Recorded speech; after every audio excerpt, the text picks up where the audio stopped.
তো এখন ঘড়িতে 2টা 6।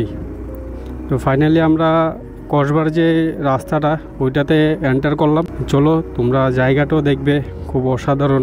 তোমরা সামনে যে রাস্তাটা একবার দেখো, কি অসাধারণ ভিউ। গাছগুলি কি মন লম্বা লম্বা হয়ে আছে, গাছের পাতা নেই। যখন বৃষ্টি হবে, আরে বাবা, অফরোডিংয়ের জন্যই তো শেষ।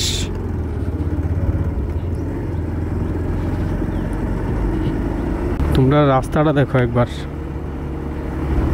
গাছগুলি পাতা নেই, তারপরও কেমন সুন্দর দেখাচ্ছে। এই ডান দিকের কিছু কিছু জায়গাতে তোমার চা পাতা চাষ করেছে। এখন যদিও গাছগুলি শুকিয়ে আছে, কিন্তু তারপরও যে গাছের কালারগুলো, পাতার কালারগুলো খুব অসাধারণ।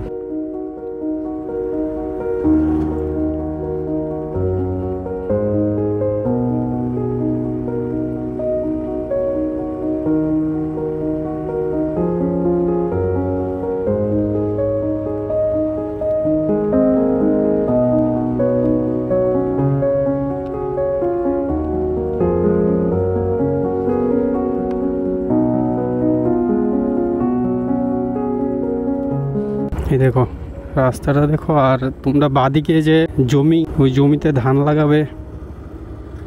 মানে একটু রাস্তা ভালো, তারপর আবার অফরোডিং। যাক, এইখান থেকে রাস্তাটা খুবই ভালো। তো এই যে ভালো রাস্তার ফিলটা, বাইক চালানোর যে ফিলটা, খুব অসাধারণ ভিউ। ভালো রাস্তার মধ্যে বাইক চালানোর যে এনজয়টা, ওইটা খুব দারুণ।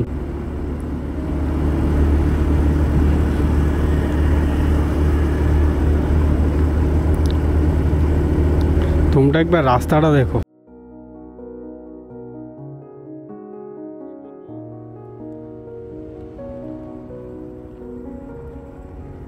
কি কর্নারিং, কিন্তু আস্তে চালাবে। এই কর্নারিংয়ের কখন হঠাৎ করে গাড়ি চলে আসবে, যদি তুমি সামনের ভিউটা না দেখো, যে সামনে কি আসছে দেখতে না পাও, তাহলে কর্নারিংটা তোমরা আসতেই নেবে। কারণ হঠাৎ করে যদি গাড়ি চলে আসে তাহলে প্রবলেম হয়ে যাবে।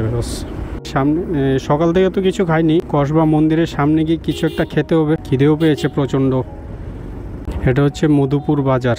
বাজারটা বেশ বড়ই দেখাচ্ছে। সঙ্গে যে প্রথমে এমফিল নিয়ে বেরিয়েছিল, তো ওই ভাইটা বললো যে রাস্তাটা নাকি খারাপ। তো আমি তো এটা দেখছি পুরোই উল্টো। তো গিয়ে ওকে দেখাবো। আর ও ফাইনালি বাড়িতে চলে গেছে, কারণ আমাদের ঘুরতে একটু টাইম লাগবে। এখনই বেজে গেছে 2:30টার উপরে। তো বেরোতে বেরোতে আমাদের তো একটু টাইম লাগবে। তো ও আবার 3টের সময় যাবে, ওর বাবাকে নিয়ে কোথাও যাবে বলছিল। তো অনেক বড় একটা ওএনজিসির গাড়ি যাচ্ছে, তো একটু দাঁড়াতে বললো। আসলে এই মেশিনগুলো কি হেভি থাকে, তো একটু তো রিস্ক থাকে বস। তোমরা একবার এই জায়গাটা দেখো, পুরো সিপাহীজলার মতো এই জায়গাটা।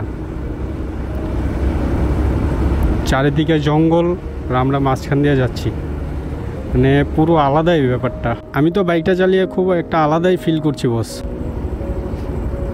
তোমরা এই গাছটি দেখতে পেলে? ক্যামেরাতে কতটুকু ক্যাপচার করতে পেরেছি জানি না, কিন্তু খুব সুন্দর একটা ভিউ। ভাই তোমরা ভিউটা দেখো একবার।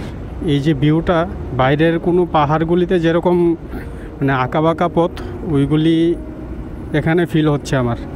এর আগে আমি যখন এই রাস্তা দিয়ে একবার এসেছিলাম, আজ থেকে 2 বছর আগে যখন এসেছিলাম, আমি রাস্তাটা তো ভালো ছিলই না, পুরোটা অফরোডিং ছিল। আর আমার যে বাইকের সামনের যে হেডলাইট, ওইটা ভেঙে গেছিল। ভেঙে বলতে ওইটা ফিউজ হয়ে গেছিলো অফরোডিংয়ের কারণে। তো সামনে পেছনে আমার একটা দাদার বাড়ি আছে, ওইখানে যদি আসার সময় আমি টাইম পাই তাহলে যাব। অনেক আগের কথা, আমি যখন একসঙ্গে থাকতাম আর কি। আমি যখন ক্লাস 9-10 পড়তাম, তখন দাদার সঙ্গে এখানে এসেছিলাম। কসবা কালীবাড়িতে একটা মেলা হয়েছিল, এসে এখানে থেকে তারপর ঘুরতে গিয়েছিলাম। আর আরেকটা কথা, যখন ওইখানে মানে রাত্রে ঘুমিয়েছিলাম, যখন দাদার বাড়িতে রাত্রে ঘুমিয়েছিলাম, তারা বাড়িতে মিল আছে, ধান থেকে চাল করা হয় না, মিল বলে। তো মিলের কারণে চালের যে ছোট ছোট পোকাগুলি থাকে, ওইগুলি কামড়িয়ে পুরো রাতের ঘুমটাই পুরো শেষ করে দিয়েছিল। অনেক হিস্টোরি বস, অনেক হিস্টোরি। তো এটা এখনও রাস্তা করা হয়নি। জাস্ট দিন আমি বাড়িতে থাকি, কোথাও ঘুরতে যাব, কোথায় ঘুরতে যাব, কোথায় ঘুরতে যাব, খালি এরকমই থাকে। প্রথম তো আমি বাড়ি বসে থাকতাম, যে একদিন বন্ধ ছিল, একদিন আমি বাড়িতে কাটিয়ে দিনটাকে পুরো রেস্ট নিয়ে নিই। কিন্তু এখন হচ্ছে অন্য একটা, এখন আমি কোথায় বেরোবো, কোথায় যাব, খালি এটাই। যদি কেউ নাও থাকে আমার সঙ্গে, তাহলে আমি নিজেই একা একা বেরিয়ে যাব। পুরো ত্রিপুরাটাকে এখনও ভালো করে দেখিনি। তো আমার এটাকে নিয়ে, আমার এই বাইকটাকে নিয়ে আমি যতটুকু যেতে পারবো ততটুকুই আমি যাওয়ার চেষ্টা করব। আর আমার সঙ্গে তো তোমরা থাকবেই, অবশ্যই থাকবে, আর আমাকে সাপোর্ট তো করবে। ফাইনালি চলে এসেছি কসবাকালীর কাছাকাছি। হ্যাঁ, কসবাকালী বাড়ির কাছাকাছি। তো এদিকে যাব।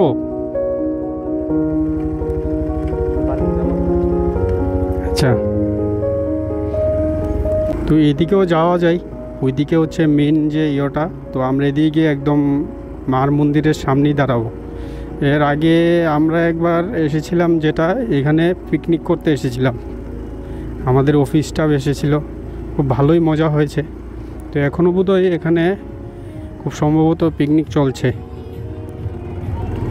তো এবার ডান দিক ধরে আমরা ঠিক মায়ের মন্দিরের সামনেই চলে এসেছি। জানি না এখানে বাইক পার্কিং করা যাবে কি না, মনে হচ্ছে তো করা যাবে।